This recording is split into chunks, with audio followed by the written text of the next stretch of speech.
नमस्कार दोस्तों, आप सुन रहे हैं अहिंसा के पुजारी महात्मा गांधी का जीवन। भूमिका महात्मा गांधी जिन्हें हम प्यार से बापू कहते हैं, का जीवन न केवल भारत बल्कि पूरी दुनिया के लिए प्रेरणा का स्रोत है। उनका जीवन सत्य, अहिंसा और संघर्षों के माध्यम से सफलता पाने का एक जीवंत उदाहरण है।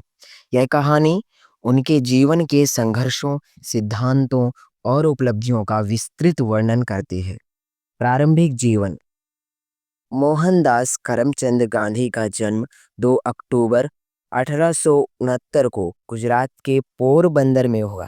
उनके पिता करमचंद गांधी पोरबंदर रियासत के दीवान थे और उनकी मां पुतलीबाई एक धार्मिक और परोपकारी महिला थी। उनकी मां ने गांधी जी के मन में सत्य और धर्म के प्रति गहरी आस्था उत्पन्न की। गांधी जी ने अपनी प्रारंभिक शिक्षा पोरबंदर और राजकोट में पूरी की।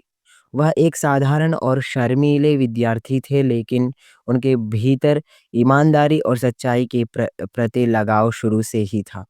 लंदन में शिक्षा 19 साल की उम्र में गांधी जी ने इंग्लैंड जाकर कानून की पढ़ाई करने का फैसला किया। यह फैसला उनके परिवार के लिए अप्रत्याशित था, क्योंकि भारतीय समाज में विदेश यात्रा को अच्छा नहीं माना जाता था।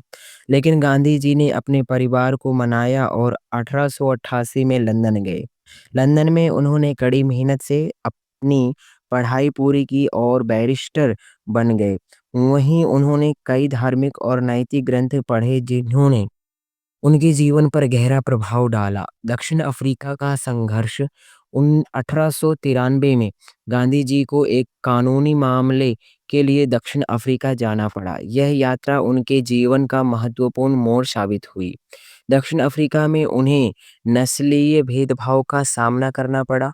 एक बार ट्रेन में प्रथम श्रेणी के डिब्बे में यात्रा करने के दौरान उन्हें बाहर फेंक दिया गया, क्योंकि वह भारतीय थे। इस घटना ने गांधी जी को गहराई से प्रभावित किया। उन्होंने वहाँ के भारतीय समुदाय के अधिकारों के लिए संघर्ष करने का निश्चय किया। उन्होंने सत्याग्रह नामक एक अहिंसक आंदोलन शुरू किया, जिसने अन्याय के खिलाफ खड़े होने का एक नया तरीका प्रस्तुत किया। भारत वापसी और स्वतंत्रता संग्राम 1915 में गांधी जी भारत लौटे।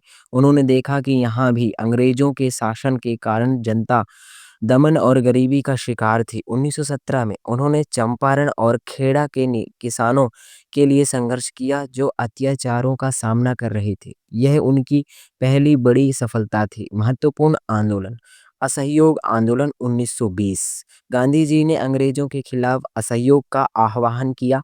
उन्होंने लोगों से विदेशी वस्त्रों का बहिष्कार करने और खादी पहनने की अपील की। दांडी यात्रा 1923। नमक पर अंग्रेजों के कर के खिलाफ गांधी जी ने 240 मील की यात्रा की और समुद्र से नमक बनाकर कानून का उल्लंघन किया। यह आंदोलन अंग्रेजों के खिलाफ एक साबित हुआ महत्वपूर्ण मोड़ साबित हुआ। भारत छोड़ो आंदोलन 1942। गांधी जी ने अंग्रेजों भारत छोड़ो का नारा दिया और स्वतंत्रता के लिए अंतिम संघर्ष का नेतृत्व किया। गांधी जी के सिद्धांत सत्य गांधी जी का जीवन सत्य के प्रति समर्पित था। उन्होंने हमेशा सच बोलने और उसका पालन करने का संदेश दिया। अहिंसा गांधी जी ने किसी भी समस्या का समाधान हिंसा से नहीं बल्कि अहिंसा से निकालने की वकालत की। सर्वोदय उन्होंने समाज के सभी वर्गों के उत्थान पर जोर दिया, विशेष रूप से गरीबों और दलितों के लिए। स्वदेशी गांधी जी ने स्थानीय उत्पादन और आत्मनिर्भरता पर बल दिया। व्यक्तिगत जीवन और सादगी गांधी जी का जीवन अत्यंत सरल और सादगीपूर्ण था। वह खादी के कपड़े पहनते थे और हाथ से काता हुआ सूत इस्तेमाल करते थे। वह समाज की भलाई के लिए हमेशा तत्पर रहते थे। भारत की स्वतंत्रता और गांधी जी का योगदान 15 अगस्त 1947 को भारत स्वतंत्र हुआ। हालांकि गांधी जी ने स्वतंत्रता की खुशी में हिस्सा नहीं लिया, क्योंकि देश का विभाजन हो चुका था। उन्होंने सांप्रदायिक हिंसा को रोकने के लिए प्रयास किए और शांति बनाए रखने का आह्वान किया। गांधी जी की मृत्यु 30 जनवरी 1948 को नाथूराम गोडसे नामक व्यक्ति ने गांधी जी की हत्या कर दी।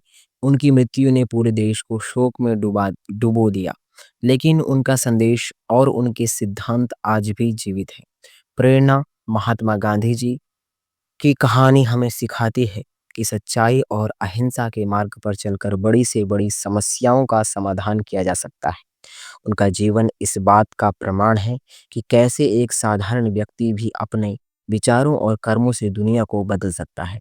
सीख: सत्य और ईमानदारी का पालन करें, समाज की भलाई के लिए काम करें, समस्याओं का समाधान अहिंसा से खोजें, सादगी और अनुशासन को अपने जीवन में अपनाएं।